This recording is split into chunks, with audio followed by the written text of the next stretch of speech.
Hi students.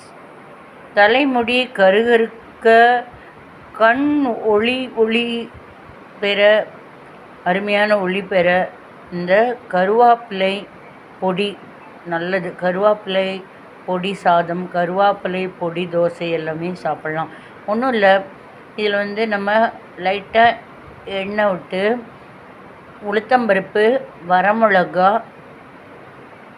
லைட்டாக கம்மியாக கடலைப்பருப்பு, மிளகு போட்டு நல்லா வறுத்துட்டு அதை பொடி பண்ணிவிட்டு உப்பு போட்டு பொடி பண்ணிவிட்டு, அப்புறம் நம்ம கருவேப்பிலை நிறைய உருவி வச்சுருப்போம் இல்லையா, அலம்பிட்டு உருவி வச்சுருப்போம், அதாவது கழுவிட்டு உருவி வச்சுருப்போம்.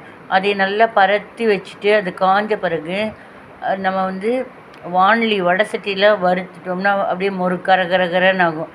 இந்த முதல் வறுத்துருக்கோம் இல்லையா, இந்த உளுத்தம்பருப்பு, மிளகு, வரமிளகா, உப்பெல்லாம் போட்டு வறுத்துருக்கோம் இல்லையா, அதோட ஒரு திருப்பினா இந்த மாதிரி கிடைக்கும். ட்ரை பண்ணி பாருங்கள்.